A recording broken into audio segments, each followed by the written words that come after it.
हमारे बच्चे गाड़ी लेकर घूमते रहते हैं, फोर व्हीलर लेकर यहाँ जाओ वहाँ जाओ, यहाँ घूमो वहाँ घूमो, टाइम पास करते रहते हैं। हमारे बच्चे कंप्यूटर पर गेम्स खेलते रहते हैं।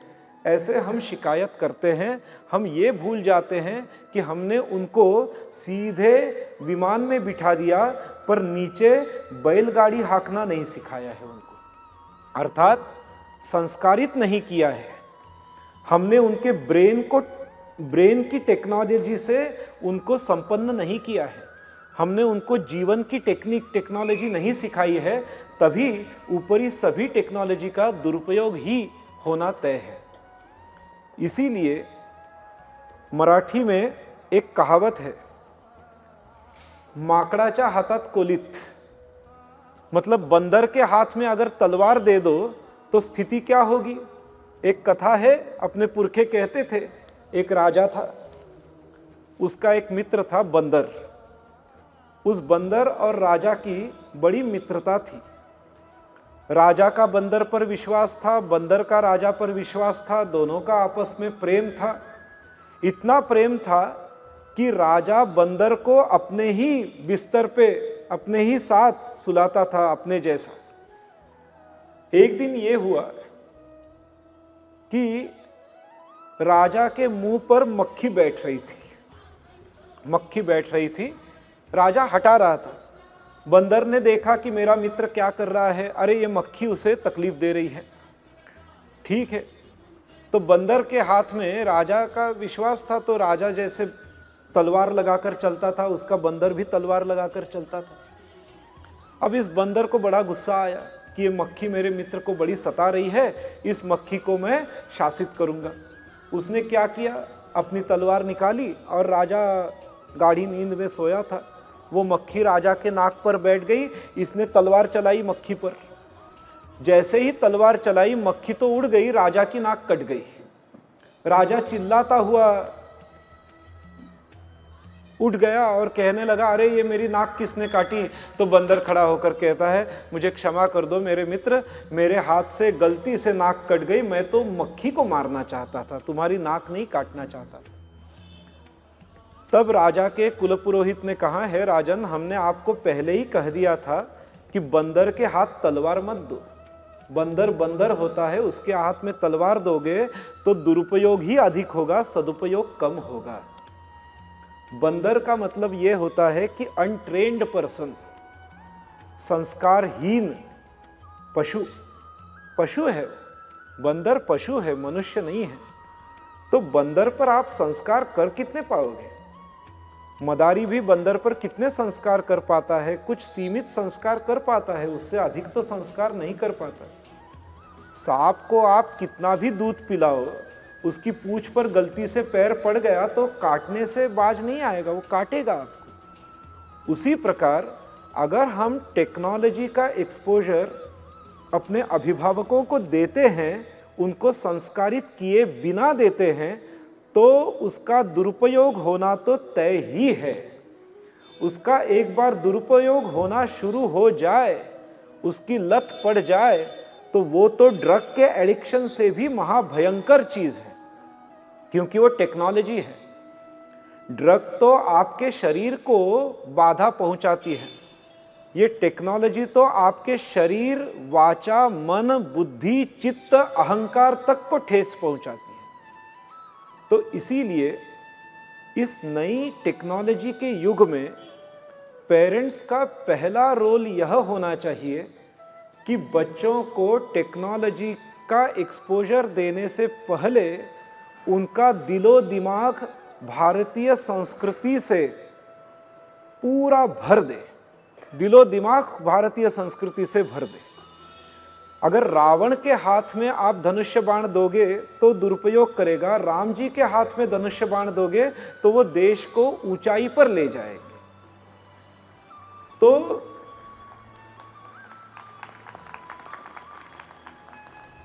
अभिभावकों के हाथों में टेक्नोलॉजी देने की बात दूर की है, पहले उनको संस्कारित करना चाहिए। और ये संस्कार कहाँ से लाएंगे? ये संस्कार पुस्तक पढ़ने से नहीं प्राप्त होंगे। How to upbring a child of 5 months, how to upbring a child of 1 year, ऐसी पुस्तकें मिलती है बाजार में। लिखने वालों को पूछो कि तुम्हारे बेटे बेटी की आज की स्थिति क्या है, तो आजकल ऐसी किताबें बाजार में मिलती है कि 5 साल के बालक को कैसे संस्कारित करें, 1 साल के बालक को कैसे संस्कारित करें। अरे हमारे यहाँ से तो, हमारी भारतीय संस्कृति में तो बालक जब गर्भ में रहता है तभी से संस्कार की बात कह रही है भारतीय संस्कृति। इसीलिए कैटेराइजर के फाउंडर प्रोफेसर जोशी जी ने इतने वर्षों तक कैटेलाइजर चलाई, उसको दिशा दी, अनेक विद्यार्थियों की पीढ़ियां उन्होंने निर्माण की, टेक्नीशियंस की पीढ़ियां निर्माण की। परंतु उनके ध्यान में यह बात आ गई कि हम तो 8वीं 9वीं 10वीं कक्षा में विद्यार्थियों को संस्कारित कर रहे हैं, परंतु इन संस्कारों की आवश्यकता तो गर्भ से ही है। इसीलिए अब उन्होंने गर्भ संस्कार का एक एप्लीकेशन निकाला है, और जो सुपरहिट हो रहा है, भारत के बाहर सुपरहिट हो रहा है।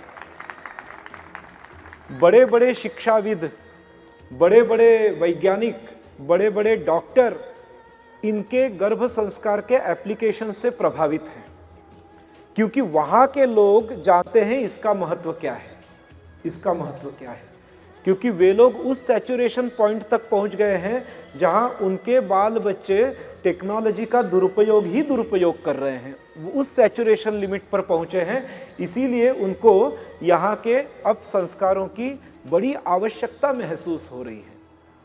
जो भारत में बैठे, जो इंदौर में बैठे हैं, प्रायः उनको इस बात का महत्व नहीं है कि इंदौर से सरस्वती नदी भी बहती है, परंतु जो दक्षिण में कन्याकुमारी में बैठा है या हमारे जैसा कोई मुंबई में बैठा है, वो इंदौर में आता है तो बड़े चाव भाव से देखता है कि अरे ये सरस्वती नदी का पाठ है, ये सरस्वती नदी है जहाँ पर एक ज़माने में बहुत दिव्य संस्कृति लहरा रही थी।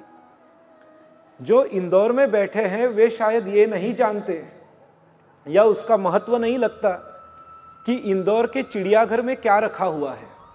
अरे इंदौर के चिड़ियाघर में वो है जो आपको भारत भर के जंगलों में दिखेंगे, वो सभी इंदौर के चिड़ियाघर में है। इंदौर का चिड़ियाघर 20 रुपए में जाओ, दिन भर बिताओ, बड़ा आनंद करोगे।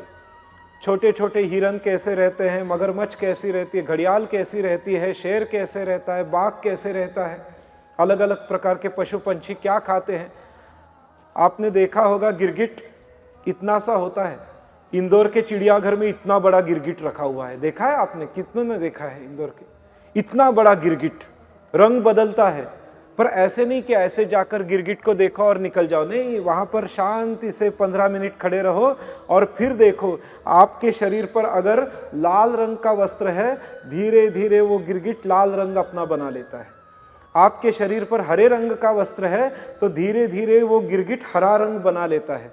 अरे देखने जैसी चीज़ है इंदौर का चिड़ियाघर, एक नंबर का चिड़ियाघर है। रख रखाव भी बढ़िया, सभी प्रकार के विषैले सांप, नाग, नॉन वेनमस, वेनमस स्नेक सब रखे हुए हैं। और विशेष बात यह है कि सभी प्राणी भी बड़े प्रसन्न हैं इंदौर के। इंदौर के प्राणी भी बड़े खवैया है, बड़े चाव भाव से खाते हैं।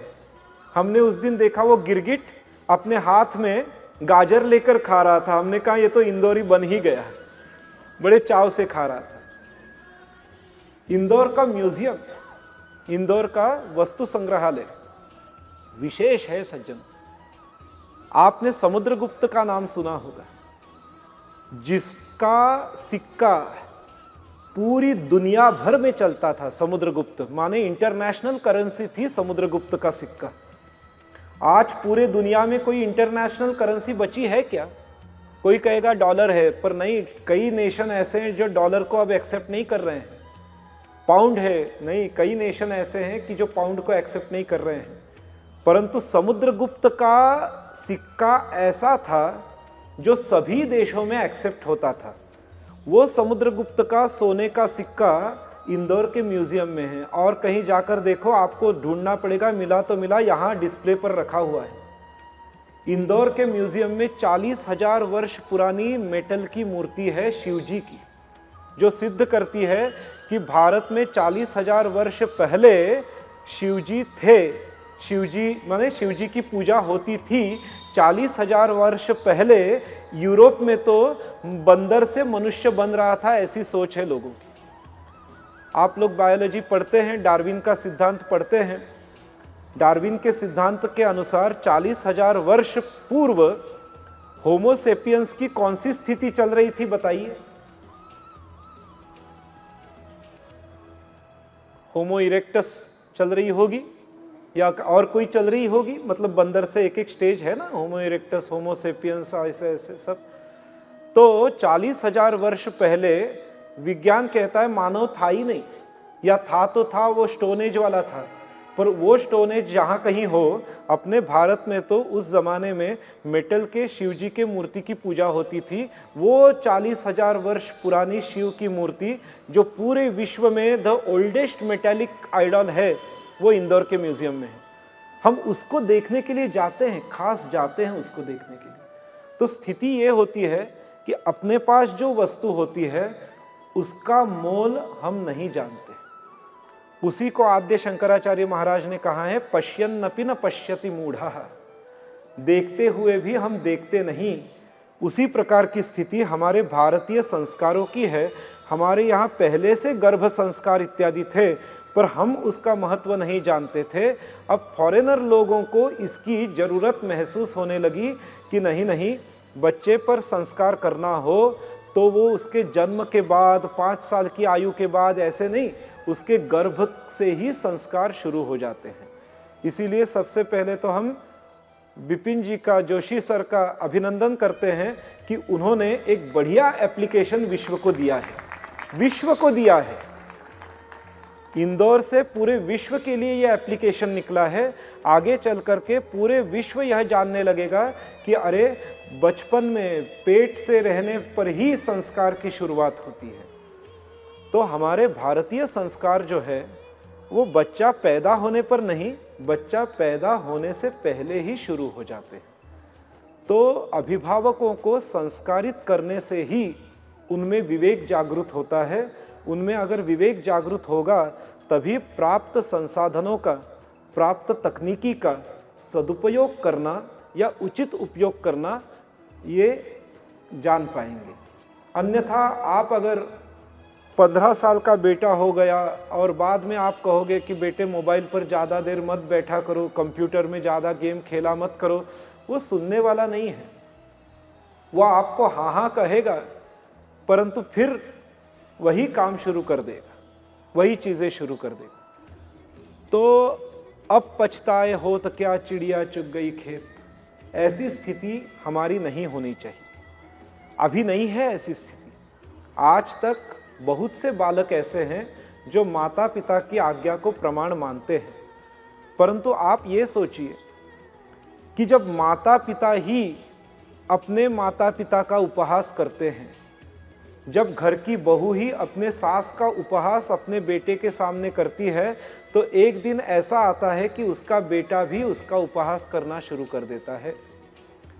जब बहू ही अपने सासू माँ को कुछ उल्टा सीधा कहना शुरू कर देती है, बेटा ही अपने पिता को उल्टा सुल्टा कहना शुरू कर देता है, तो उनका होने वाला जो बेटा है वो उनको भी इसी प्रकार से ट्रीट करना तय है। तो इसीलिए बच्चों को संस्कारित करने से पहले हम बड़े ही संकोच से कहना चाहते हैं कि माता पिता को स्वयं को संस्कारित होना आवश्यक है। वे जब तक संस्कारित नहीं होते तब तक वे ये अपेक्षा नहीं कर सकते कि बच्चों को हम संस्कारित हुआ देखना चाहते हैं, नहीं देख सकते। पहले अपने से शुरुआत करनी होगी। Do to others as we expect them to do to us, this is golden rule of life। हम बच्चों से जो चाहते हैं उसका पालन पहले हम करें। हम आज का ज़माना तो मोबाइल का है, आज से 10 वर्ष पूर्व का ज़माना था वो केबल चैनल का ज़माना था। तब माता पिता पूछते थे कि गुरुजी हमारा बेटा टीवी पर कार्टून बहुत देखता रहता है, फुटबॉल की मैच देखता रहता है, क्रिकेट की मैच देखता रहता है, हम तो परेशान हो जाते हैं। हमने कहा आप परेशान होते हो, आपको परेशानी की जड़ पता है केबल टीवी, आप केबल टीवी निकाल दो, बात खत्म। बोले नहीं, हमको तो अमुक सीरियल देखनी है ना, सास भी कभी बहू थी, तो हमको तो सीरियल देखने दो। हमने कहा आप सीरियल देखोगे और बच्चों से अपेक्षा करोगे कि बच्चे टीवी नहीं देखेंगे।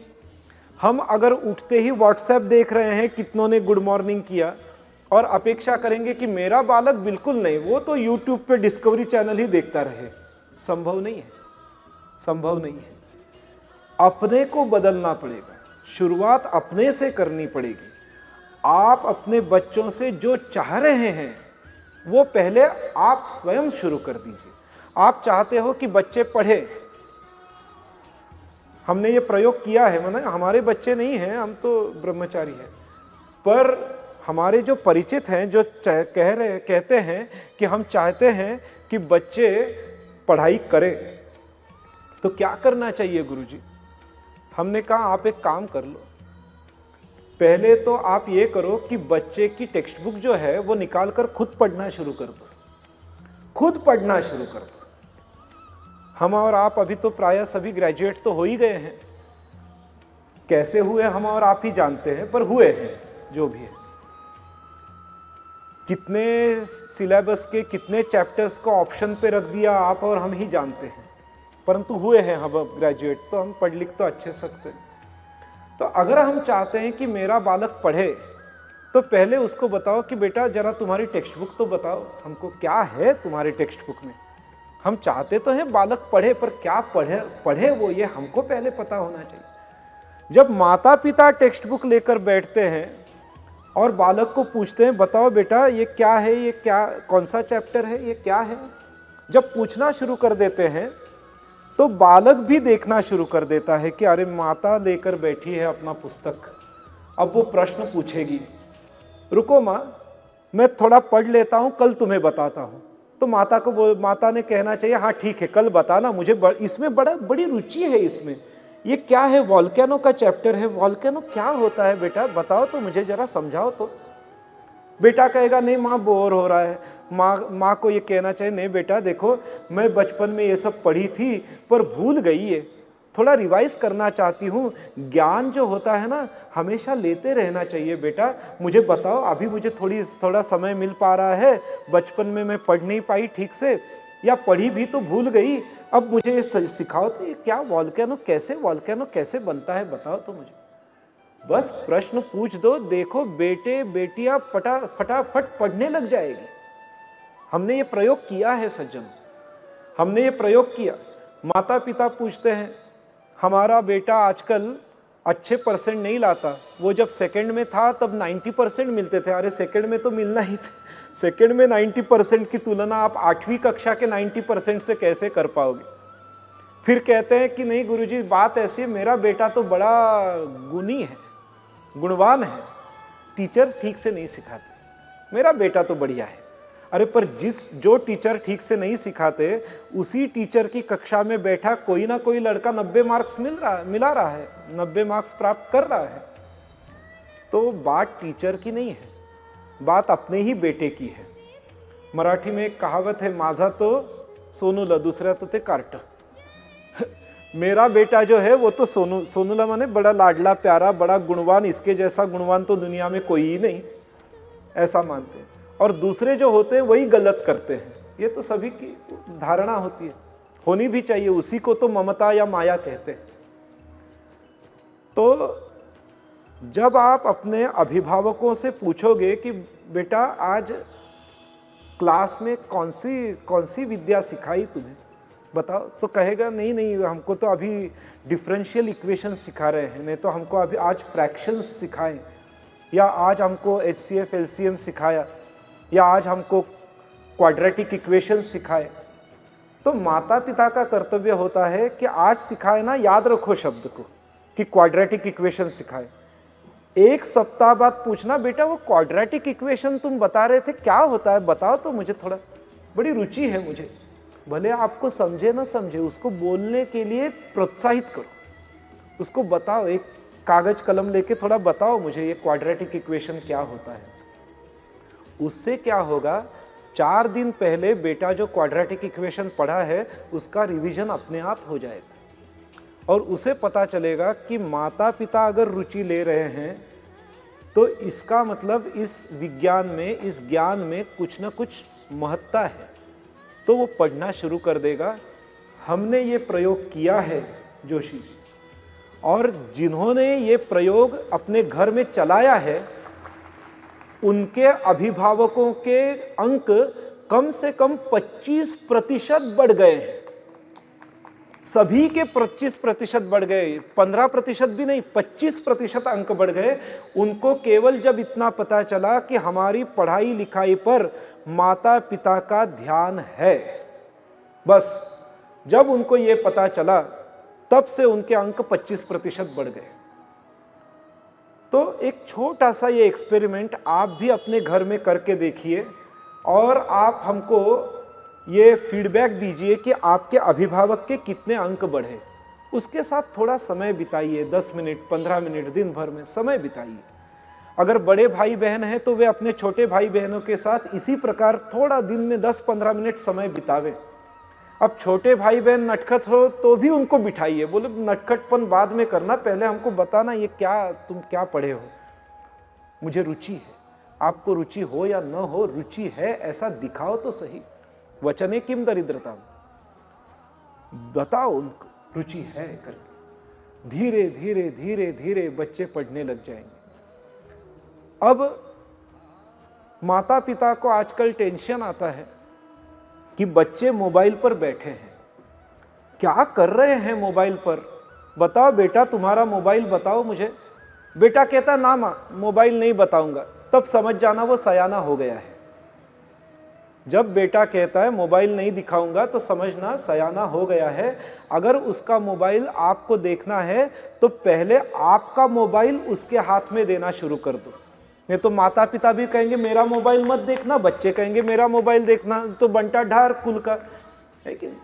तो माता पिता जब बच्चे के हाथ में मोबाइल देते हैं तभी वे बच्चे का मोबाइल देखने का अधिकार प्राप्त कर लेते हैं, तभी वे बच्चे के हाथ का मोबाइल देखने का अधिकार प्राप्त कर लेते हैं। तो अगर बच्चों के मोबाइल में वे कहाँ वायलेंस के वीडियोस तो नहीं देख रहे हैं, वे कहीं रमी का गेम तो नहीं खेल रहे हैं, वे कहीं और कुछ तो नहीं देख रहे हैं, वे कहीं किसी के द्वारा ब्रेन वॉश तो नहीं हो रहे हैं, वे कहीं डेटिंग एप्लीकेशन में तो रचे पचे नहीं हैं, ये अगर देखना हो तो सबसे पहले अपने मोबाइल को यूज़ करने की अनुमति बच्चों को दे दीजिए। थोड़ा रिस्क ले लीजिए, बच्चों को अपना मोबाइल इस्तेमाल करने की अनुमति दीजिए। 1-2 महीना इस्तेमाल करने दो, तीसरे महीने में कहना बेटा तुम्हारा भी मोबाइल बताओ तो सही मुझे। फिर देखना बच्चे अपने आप मोबाइल की टेक्नोलॉजी का दुरुपयोग बंद कर ही देंगे, वे बंद कर ही देंगे। जब आप सप्ताह में 1-2 बार उनका मोबाइल देखोगे तब धीरे धीरे मोबाइल का दुरुपयोग बंद हो जाएगा। वास्तव में ये कार्य तो सरकार का है, पर सरकार का कार्य है, सरकार ने चाहे जितने साइट से एप्लीकेशंस बैन भी करें तो भी टेक्नोलॉजी इतनी आगे बढ़ गई है कि प्रॉक्सी साइट्स और प्रॉक्सी एप्लीकेशंस आ रहे हैं। तो सरकार भी कहाँ तक आपको बचाएगी। अपना बचाव तो अपने को ही करना पड़ेगा, उसके लिए अपने को ही टेक्निक्स डेवलप करने पड़ेंगे। सबसे ज़्यादा टेक्नोलॉजी का दुरुपयोग रात्रि 10 बजे के बाद हो रहा है, हम संकेत रूप में कह रहे हैं। रात्रि 10 बजे के बाद टेक्नोलॉजी का सबसे ज़्यादा दुरुपयोग हो रहा है। बच्चों को कहना चाहिए early to bed early to rise. क्या है आगे का कहावत? Keeps one healthy wealthy and wise, है कि नहीं। जल्दी सो जल्दी उठो। ये संस्कार अगर आप 17-18 साल के बालक पर डालना चाहोगे होना मुश्किल है, पर छोटे बच्चे पर डालना चाहोगे आसानी से हो जाएगा। बड़ों पर होगा नहीं, ऐसी बात नहीं है, होगा, पर आसानी से तो छोटे बालक पर। वो छोटा बालक ही देख रहा है कि हमारी माता 1 बजे को व्हाट्सएप देख रही है, पिताजी 1 बजे को कॉन्फ्रेंस कॉल कर रहे हैं, तो स्थिति यह है कि बच्चा भी सोचेगा कि मैं भी जागरण किया करूँगा। महाशिवरात्रि के जागरण में थकावट होती है, पर व्हाट्सएप के जागरण में यत्किंचित थकावट नहीं होती। ये कौन सी स्थिति है, ये कौन सी टेक्नोलॉजी है? तो ऐसा नहीं होना चाहिए। टेक्नोलॉजी जहाँ दौड़ रही है, अब देखिए, अभी हम आते आते एक जिम देखा, हमने जिम देखी, क्या देखा हम हिंदी का व्याकरण थोड़ा कच्चा है, हमारा संस्कृत के अनुसार हम व्याकरण चलाते हैं। हिंदी में आत्मा स्त्रीलिंगी होती है, उसकी आत्मा कहते हैं, हम भाषण में उसका आत्मा कह देते हैं, क्योंकि संस्कृत में आत्मा पुल्लिंगी है, तो हम संस्कृत का व्याकरण हिंदी पर थोप देते हैं कभी कभी। तो हमारी वो भाषा की जो गड़बड़ है वो आप सुधार लो अपने ढंग से। तो हमने अभी जिम देखी, और जिम के नीचे हमने देखा बाइक खड़ी थी, और जिम में वो बेल्ट लगा हुआ है, उसके सामने सब लोग दौड़ रहे थे। हमने कहा ये क्या बात है, विचित्र ही बात है, घर से बाइक पर आए और जिम में दौड़ रहे हैं एक ही पट्टी पर।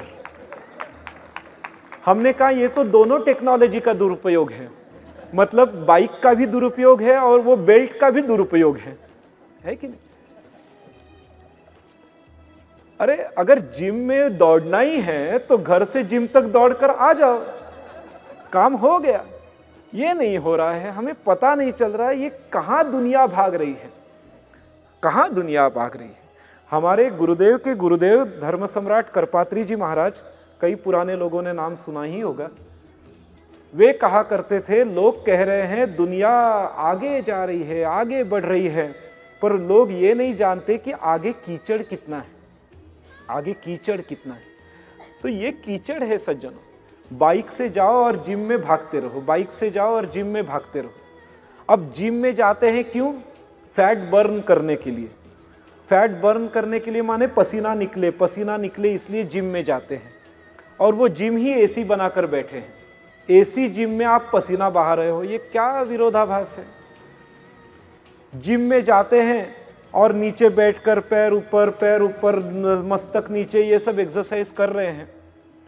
तो ये जो सब एक्सरसाइज है, ये तो आप अगर घर में भी झाड़ू लगाओ ना, पोता लगाओ, झाड़ू लगाओ, इसमें सब एक्सरसाइज हो जाते हैं। तो अपने अभिभावकों को उनके छुट्टियों के दिनों में घर की सफाई करना, घर के बर्तन मांजना, कपड़े धोना, ये सब सिखाना चाहिए। ये सब सिखाने से क्या होगा, वे स्वावलंबी बन जाएंगे। जब थोड़े थोड़े बढ़ रहे हैं, लड़का लड़की जब बड़े होते हैं 10-12 साल के और मोबाइल खेलना शुरू कर देते हैं, तो लड़के लड़की को कह दीजिए कि थोड़ा रसोई में हमारा हाथ बटाओ, थोड़ा छौंका लगाना सीखो, पापड़ को तलना सीखो, रोटी को बेलना सीखो। ये करेंगे बच्चे तो मोबाइल में नहीं रमण करेंगे। वे मोबाइल की ओर इसलिए जा रहे हैं क्योंकि आपने उनको चांदी के चमचे से ही फीड करने का निश्चय कर लिया है। उनके लिए कोई काम रखा ही नहीं है। अगर उनके लिए काम कोई रखा नहीं है तो idle mind is devil's workshop, ये तो होना ही है। तो टेक्नोलॉजी की एरा में अगर हम अपने को और अपने अभिभावकों को बचाना चाहते हैं तो हमें उनको भारतीय संस्कृति की घुट्टी पिलानी ही पड़ेगी। भारतीय संस्कृति की घुट्टी पिलानी पड़ेगी। उनको जमीन से जोड़ना पड़ेगा, उनको जमीन से जोड़ना पड़ेगा। उनको अपने पारंपरिक व्यवसायों का ज्ञान देना पड़ेगा। जो ब्राह्मण है वे अपने बच्चों को पूजा पाठ का ज्ञान देना चाहिए। आचमन कैसे करना है, ये कैसे करना है, होम कैसे, हवन कैसे करना है, ये उनको देना पड़ेगा। जो क्षत्रिय हैं उनका ये कर्तव्य है कि वे अपने बच्चों को हॉर्स राइडिंग सिखावे, लाठी काठी का प्रयोग सिखावे, नेमबाजी सिखावे। ये अगर बच्चे करने लगेंगे, क्यों इंटरनेट और मोबाइल के पीछे दौड़ेंगे। उनके सामने कुछ आदर्श जब रखेंगे हम लोग तो ये बच्चे भटकेंगे नहीं। उनको बिजी रखिए और वो भी अपने हिंदू संस्कृति, भारतीय संस्कृति के अनुरूप रखिए, भारतीय संस्कृति के अनुरूप उनको बिजी रखिए। तब देखिए उनका मन भटकेगा नहीं, उनके जीवन को दिशा मिलेगी। धीरे धीरे उनको अपने व्यवसाय के लिए एक उनकी भूमिका बनना शुरू हो जाएगी। उनको व्यवसाय क्या करना है ये समझने में धीरे धीरे आने लगेगा। आज स्थिति यह है कि सभी लोग अपने बालकों को इंजीनियर बनाना चाहते हैं, डॉक्टर बनाना चाहते हैं, और क्या बनाना, MBA बनाना चाहते हैं, और जो कुछ CA बनाना चाहते हैं, CS बनाना चाहते हैं। ये कुछ 10-12 फील्ड ही में अपना बेटा जावे, ये सबकी इच्छा है। पर कल हमने सुना कि भारत का मिल्क प्रोडक्शन इस सर्दियों में भी बहुत घट गया है। मिल्क प्रोडक्शन क्यों घट गया है? क्योंकि लोग गाय को नहीं संभाल रहे हैं, गोपालन बंद हो रहा है। आज हमको धर्माधिकारी जी ने बताया कि तुअर की दाल 140 रुपया किलो बन गई है। 140 रुपया किलो की दाल बन गई है। क्यों स्थिति हुई है? इस बार जुलाई महीने में हमारे देश के प्रधानमंत्री जी ने मन की बात में एक बात कही। वे कह रहे थे कि बड़े दुख से मुझे कहना पड़ रहा है कि भारत के एक गांव में इस बार खेती लगी ही नहीं, खेती किसी ने बीज बोए ही नहीं, खेती की ही नहीं।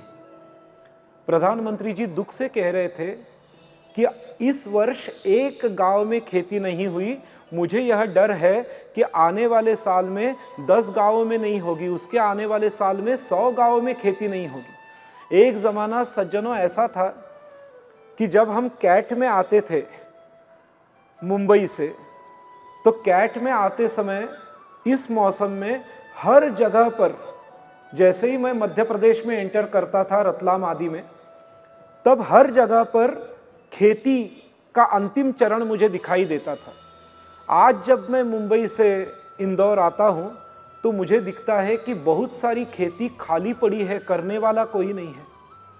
अगर हम जमीन से जुड़े हुए व्यवसायों को छोड़ते जाएंगे और केवल डॉक्टर, इंजीनियर, CA, CS बनते जाएंगे, खाएंगे क्या? सभी डॉक्टर, इंजीनियर, CA, CS बन गए तो करेंगे क्या? जमीन से जुड़े हुए व्यवसायों को सुरक्षित रखना, यही भारत को प्रॉस्पर बनाने की और अपने को एम्प्लॉयमेंट के गारंटी की शाश्वत नीति है। अगर हम जमीन से जुड़े हुए व्यवसायों को अपनाना शुरू कर देंगे तो हमें एम्प्लॉयमेंट की कोई दिक्कत नहीं आएगी। हमारा एक विद्यार्थी है, वो चर्मकार जाति का है, हमारा बड़ा लाडला प्यारा है। उसने MBA किया। MBA करने के बाद उसने हमको कहा कि गुरुजी, जॉब के वर्क प्लेस में मुझे वर्क सेटिस्फैक्शन नहीं है, मैं क्या करूं? मैंने कहा तुम्हारे दादा परदादा क्या करते थे? उसने कहा वे जूते चप्पल आदि का व्यवसाय करते थे। हमने कहा उसी व्यवसाय को आधुनिक ढंग में ढाल दो, उसी व्यवसाय को अपग्रेड कर दो और वही व्यवसाय तुम करो। अच्छा दुकान थाटो, फोटो लाइट्स लगाओ, AC बना दो, अच्छे कपड़े वपड़े पहनकर एक्शंस की, मतलब कोई होता है, मैं किसी का ब्रांड ये नहीं कर रहा हूँ, एम्बेसडर नहीं हूँ, पर अमुक शूज़ बेचो। जो जूते चप्पल तुम्हारे दादा परदादा कम भाव में बेचते थे, वही जूते चप्पल तुम आज 10-10 हज़ार में बेच सकोगे। उसने कहा नहीं गुरुजी, पर मैं तो MBA हो गया। हमने कहा MBA हुए हो ना, तो बिजनेस एडमिनिस्ट्रेशन से अपने देशी बिजनेस को ऊपर लाकर बताओ, तब तुम्हारे MBA की सही परीक्षा होगी। उसने वो किया और बहुत पैसे कमा रहा है। उसने अभी बंगला बांध दिया। वो अब कह रहा है कि मेरे MBA के कलीग्स भी आज यहाँ नहीं पहुंचे जहां आज मैं यहाँ पहुंचा। उसने जमीन से जुड़ा व्यवसाय। अगर मान लीजिए कोई हमारे नाई भाई हैं, तो उसी व्यवसाय को अपग्रेड कर दीजिए, उसी व्यवसाय में आधुनिकता ला दीजिए, उसी व्यवसाय को आधुनिक बना दीजिए, आपको प्रतिष्ठा भी मिलेगी, पैसा भी मिलेगा। तो व्यवसाय ढूंढिए मत, अपने व्यवसाय पहले से बने हुए हैं। केवल उन व्यवसायों को अपग्रेड करने का, नई टेक्नोलॉजी, नए बिजनेस के कंसेप्ट्स ला करके उसको अपग्रेड करने का प्रयास कीजिए। हम मृगनयनी में गए थे। मृगनयनी माने कोई औरत नहीं है, एक शॉप है, एमपी गवर्नमेंट का हैंडलूम का शॉप है मृगनयनी। वहाँ गए थे, हमने देखा कि वहाँ पॉट रखे थे, मतलब अपने कुम्हार के पास जो पॉट होते हैं ना वो रखे थे। हमने पूछा इसका दाम कितना है, बोला 800 रुपया। हमने कहा हैं, मृगनयनी में पॉट आने पर 800 बनता है, रास्ते में बिकता है तब हम भाव करते हैं कि 100 का 80 में दोगे क्या। मृगनयनी में जाते हैं और उसको रैप करके अच्छे से 800 रुपया दे करके आ जाते हैं उसको लेकर के।